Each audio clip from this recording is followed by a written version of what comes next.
Les entretiens des patriotes, bonjour à tous. Kenji Girac, enquête pour homicide, Anthoven van Rief, couple toxique sur France Inter. Avant de répondre à ces deux questions et traiter de nombreux sujets d'actualité, vous connaissez la coutume sur cette chaîne, je commence toujours mon entretien par remercier ceux qui m'ont permis de le faire, car ils m'ont financé à l'aide des merci rémunérateurs.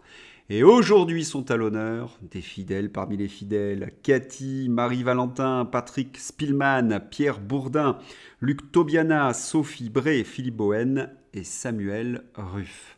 Merci à eux du fond du cœur. Et puis je tenais à vous remercier pour votre soutien inconditionnel.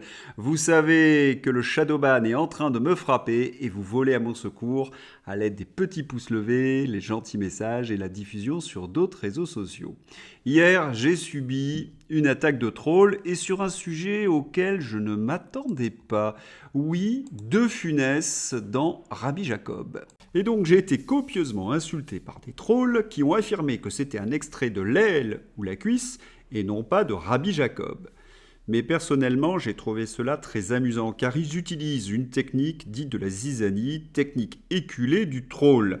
Ils prennent une info très accessoire, pas les pénuries de médicaments ou les faillites d'Emmanuel Macron ou les faillites de l'Union européenne, non, Louis de Funès. Ils distillent le doute dans la communauté pour que certains s'écharpent. C'est le principe même du trollage, de la zizanie. Je les signale, je les bloque et je m'en débarrasse. Et puis, il n'y avait aucun doute. Non seulement parce que je possède les DVD, que j'ai souvent passés à mes enfants pour leur plus grand bonheur et pour le mien, cinéma français de qualité, mais également parce que la scène dans le chewing-gum, c'est une scène cultissime. Rabbi Jacob dans le chewing-gum. Cet été, Téléops décrypte des scènes cultes de l'histoire du cinéma. Cette semaine, l'affrontement de Victor Pivert avec des terroristes dans l'usine de chewing-gum. Voilà, méfiez-vous des trolls. Ils sont là pour faire en sorte que nous nous disputions. La compagne de Raphaël Anthoven, là, elle a fait fort. Le degré zéro du journalisme. Adèle Van Ries, directrice de France Inter, assume que Radio France pratique un blacklisting des personnes ayant un discours dissonant sur le réchauffement climatique, la cause écologique ou le Covid. Elle avoue donc benoîtement qu'il existe une vérité officielle, des dogmes donc, et que tous ceux qui n'y croient pas sont excommuniés, censurés. Une belle définition du totalitarisme ou du sectarisme. Mais avant de travailler ces paroles dans le détail, intéressons-nous à son conjoint Raphaël Anthoven. Oui, ils sont en couple depuis 2017. Raphaël Anthoven, philosophe, est devenu maintenant propagandiste dans une revue. Il a trouvé des financements, quel hasard, Franc-Tireur. Et à l'intérieur de cette revue, que des plumes, comment dirais-je, d'élite, rudites, de l'église de comploplotologie. Christophe Barbier dit « La voix de son maître », de Macron bien évidemment, et Caroline Fourest, la reine de la fake news. Oui, c'est un beau service de propagande. Franc-tireur, vous l'avez compris, c'est tout l'inverse de ce qu'on peut attendre d'un philosophe. Oui, le philosophe aime le débat, la courtoisie, la raison et le savoir. Eh bien, dans Franc-Tireur, vous ne trouverez rien de tout cela. Non, seulement du militantisme et encore du plus crasseux au service d'Emmanuel Macron. Et Raphaël Anthoven est résumé tout entier dans ce tweet. Bonne année à tous, sauf aux antivax qui sont vraiment soit des cons, soit des monstres. Le monde en blanc et noir de Raphaël Anthoven. Très décevant ce manichéisme pour un philosophe. Alors on ne s'étonne pas non plus du militantisme de sa copine. Nous sommes une radio publique, donc on se doit de servir à l'intérêt général. Et vous avez compris, c'est de la novlangue, c'est l'intérêt de la gauche, du PS, de l'Europe, de la caste. Il suffit pour s'en convaincre de regarder qui officie sur France Inter. Meurice, le comique pas drôle, qui explique avec son compère que son humour, c'est l'humour de gauche, et donc qu'il y aurait de la pluralité, parce qu'il y aurait aussi de l'humour d'extrême gauche, voire de l'ultra-gauche. Léa Salamé, Vous savez quelle est la compagne de Raphaël Glucksmann? Quand un homme de gauche va sur les plateaux de France Inter, il a en quelque sorte son rond de serviette. Et cette Adèle Van Riff n'hésite pas à inviter des gens vraiment perchés que nous avons épinglés dans ces entretiens, comme Laganerie, Coffin ou Sandrine Rousseau. Franchement, elle ne manque pas d'air, cette Adèle Van Riff. Ces gens ne sont pas dans une quête de vérité et de valeurs démocratiques, mais de pensée unique, la leur, sur tous les sujets. Et ils se sentent le droit de censurer au-delà du cadre de la loi sur la liberté d'expression. Ils ne veulent pas de débat et gagner l'adhésion par des arguments et la rhétorique. Ils se sentent investis d'un droit supérieur à décider de ce que la société a le droit d'entendre ou non. Ils sont méprisants, remplis de dogmes qu'ils veulent imposer de force. Et pour arriver à leur fin, ils vont faire en sorte d'utiliser des concepts diabolisants comme antivax ou complotiste, le fameux antivax de Raphaël Enthoven, afin de réduire votre champ de pensée, afin de vous empêcher de penser, pour que vous ressembliez à ce genre de personnage. Croire en la science, choisis ton genre, mon gouvernement m'aime, la liberté c'est égoïste, le climat change, piqûre de rappel, vous pouvez toujours avoir le Covid, tout est la faute de Poutine, etc. Et ce sont ces mêmes journalistes qui militent pour la censure de ceux qui font encore un peu leur travail. Pourquoi en vouloir à François ou CNews? Pour une raison simple, ces médias réinforment, démasquent les mensonges officiels, empêchent de réécrire l'histoire et dénoncent les omissions. Voilà, si nous savions en effet que les médecins dissidents avaient été censurés sur le service public, là nous avons appris quelque chose de très ironique, c'était au nom de l'intérêt général du service public. Juste une petite réflexion. Je rappelle que la vaccination doit être un choix libre et éclairé. Ce sont les termes de l'OMS. Et l'intérêt général aurait donc consisté, dans une démocratie, à la confrontation des points de vue. Et aujourd'hui, nous apprenons que ce service public, il suffit d'aller en Allemagne ou aux États-Unis, a failli à sa mission. Et ils viennent encore la ramener.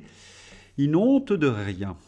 Gabriel Attal, comment dirais-je, s'est fait détruire en direct. Paraît-il que la vérité sort de la bouche des enfants. On écoute. En fait, le chef du gouvernement. Comment? Vous êtes pas... Plutôt, mais oui. C'est pas le plus important. L'important, c'est de faire des choses qui vous plaisent. Vous en pensez quoi de Macron? Ah bah moi je travaille avec lui donc comment ça? Qu'est-ce que c'est que ça? Pourquoi tu dis ça? Non. Bon, en tout cas, ici tu vas apprendre plein de choses. Et il récidive quelque temps après avec des ados très particuliers. Et puis regardez la mine consternée de Gabriel Attal. Il sait que cette séquence de communication va tourner sur les réseaux sociaux parce qu'elle est calamiteuse et qu'elle restera bien évidemment dans les annales. La vérité sort toujours de la bouche des enfants. Seconde séquence tout aussi calamiteuse. Ma mère m'a forcé. Face à Gabriel Attal, des jeunes manifestent leur réticence de venir à l'internat. Je ne comprends pas la séquence, nous dit Gabriel Cluzel. Si ces adolescents sont là en raison d'un comportement répréhensible, pourquoi les mettre en avant, en faire des petites stars, faire mine de copiner avec eux et rire de leurs insolences? J'ai envie de dire que cette séquence est encore plus calamiteuse que la première. Voir la vidéo dans ma description. Dites-moi ce que vous en pensez, car que voit-on? Un Premier ministre très à l'aise, au milieu des loulous, un vrai poisson dans l'eau. Remarquez que son milieu naturel, c'est le Conseil des ministres, où cela ne doit pas donc trop le changer, les loulous, au milieu de Darmanin, Dupond-Moretti, Rachida Dati ou Emmanuel Macron. Gabriel Cluzel reprend le tout dans un édito. Violence des mineurs, loin de punir, Gabriel Attal offre un quart d'heure de gloire à des jeunes loulous donc. C'est en somme grâce à leurs méfaits que ces jeunes ont pu converser avec des ministres et passer à la télé. Et en même temps, doit-on s'étonner? Il est beaucoup plus facile pour un ministre de dialoguer avec un délinquant qu'avec sa victime. Parce que lorsque vous dialoguez avec la victime, vous rappelez du même coup l'inefficacité de votre politique. Le gouvernement est au fond du trou, il suffit de regarder leur séquence de communication, ils n'ont plus qu'une seule solution, trouver des moyens un peu curieux pour gagner des élections. Philippe Murer, le gouvernement veut autoriser la procuration en ligne pour toutes les élections. Tout ce qui est numérisé est trucable et les élections ne doivent susciter absolument aucun doute. Vous êtes idiot ou vous avez des idées derrière la tête, Gérald Darmanin? On comprend pourquoi ils veulent trouver des moyens, parce que dans les sondages, cela s'effondre pour Nathalie Hayet, qui a encore perdu un peu de terrain dans le dernier sondage IFOP fiducial.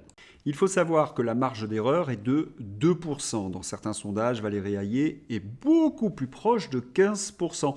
Cela explique le vent de panique qui agite la majorité. Ils ont peur d'être dépassés par la liste de Raphaël Glucksmann, hélas, qui bénéficie d'une petite remontée à 12%. Raphaël Glucksmann est soutenu, vous le savez, par le service public et notamment France Inter. Le Rassemblement national caracole en tête, il bénéficie d'un vote utile au détriment de Reconquête qui est proche du seuil fatidique des 5%. Quant au camp patriote, toujours pas de frémissement, d'effet Marc Doyer. Mais doit-on s'en étonner puisque nous sommes littéralement invisibilisés sur les grands médias? Il n'y a que les médias alternatifs qui parlent du camp patriote. Donc ne tirez pas sur les médias de la réinformation. Et vous êtes très nombreux à m'écrire en m'expliquant que tous ces sondages ne reflètent pas le véritable état de l'opinion. Mais c'est ce qui m'intéresse également parce que s'ils ont manipulé l'opinion, j'ai toutes les captures d'écran et c'est ce qui m'intéresse, voir s'ils correspondent à ce que les gens voteront le 9 juin. Donc il va falloir un petit peu attendre. Kenji Girac. Je ne sais pas si vous êtes au courant, mais ce chanteur a reçu une balle dans le thorax. Je dois reconnaître qu'avant le drame, j'ignorais son existence. Je suis donc allé l'écouter sur YouTube. Plutôt une bonne surprise. Il joue bien de la guitare, il a une belle voix, il a des textes tout à fait convenables. Bon, il est dans le genre un peu crooner, un peu pour vous, mesdames. Mais voilà, c'est autre chose qu'Aya Nakamura. Selon les premiers témoignages, sa balle dans le thorax ne serait qu'un accident. Selon les déclarations de Kenji Girac, sa blessure par balle serait la conséquence de la mauvaise manipulation d'une arme achetée la veille sur une brocante. Sur place, une vingtaine de personnes ont d'abord affirmé qu'il ne s'était rien passé. Cette version, vous en doutez, a suscité l'ironie des réseaux sociaux et des enquêteurs également. Lors de perquisitions réalisées sur le camp, l'arme à l'origine du tir a été découverte dans un fossé. Il s'agit d'un Colt 45. Cette arme se trouve rarement, voire jamais, sur les stands des brocanteurs.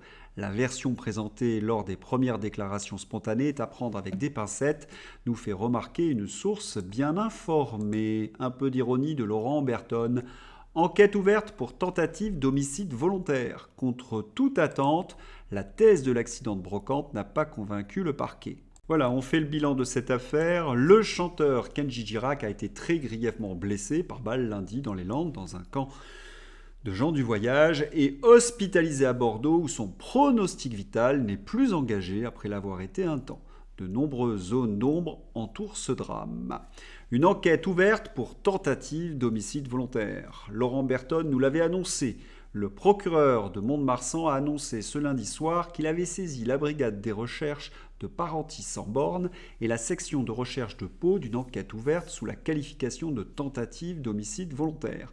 Il a précisé dans un communiqué que les investigations se poursuivent activement pour reconstituer le déroulement de la soirée à travers la réalisation d'examens techniques, balistiques et médico-légaux et par le recueil de témoignages. Voilà, Kenji Girac va beaucoup mieux, ses fans sont rassurés. Mais il y a une seconde affaire qui ressemble à la première et qui a eu lieu quasiment au même moment. Certains n'hésitent pas à tisser, quelques relations de cause à effet. Dordogne, une fusillade sur une aire d'accueil de gens du voyage fait un mort et des blessés. Dans la nuit du dimanche 21 au lundi 22 avril, une fusillade a éclaté sur une aire d'accueil de gens du voyage en Dordogne, provoquant la mort d'une personne, a appris CNews de sources proches du dossier. 3 autres individus ont été blessés au niveau des jambes. La police affirme qu'il n'y aurait pas a priori de relation avec le drame de Kenji Girac. C'est cet a priori qu'il faudrait éclaircir. Jeux olympiques. À moins de 100 jours des JO, il manque 8000 agents de sécurité. Ça promet pour la qualité du recrutement. Mais quelle folie dangereuse. Cela devient un véritable fiasco, ces Jeux olympiques. Comme la justice. C'est incroyable qu'il n'ait pas été gardé en prison. L'incompréhension d'une femme agressée sexuellement par un chauffeur VTC sous OQTF, encore une fois. Le prévenu, un Tunisien de 37 ans, a été condamné en son absence par le tribunal correctionnel de Nanterre jeudi, placé sous simple contrôle judiciaire après son interpellation en novembre 2023. Il a totalement disparu des radars. Remarquez que notre ministre de l'Injustice Dupond-Moretti a d'autres priorités, comme faire le Cador au milieu des loulous en compagnie de Gabriel Attal. Fantaisie. Ah, celle-là est bien étrange. Qui pose des photos d'hommes politiques sur des crottes de chiens à Rennes? Darmanin, Bruno Le Maire, Emmanuel Macron. En même temps, il y a une forme de continuité. Joe Biden, personne ne l'aime. Biden déclare qu'un enfant lui a fait un doigt d'honneur. Cela arrive tout le temps. En même temps, comme nous l'avons dit avec Gabriel Attal, la vérité sort de la bouche des enfants et parfois de leurs mains. Je vais maintenant vous présenter le plus grand footballeur de tous les temps, Emmanuel Macron. Mercredi prochain avec le Variété Club de France au profit des Pieds jaunes. Emmanuel Macron va participer à un match de foot ce mercredi. Le mec qui depuis 7 ans détruit méthodiquement l'hôpital et qui va jouer au profit des Pieds jaunes. Toujours plus pervers, méprisant, ridicule et pathétique. Cela sent vraiment la fin. J'espère que vous avez apprécié cette vidéo. Je vous souhaite une excellente journée. À bientôt. Au revoir.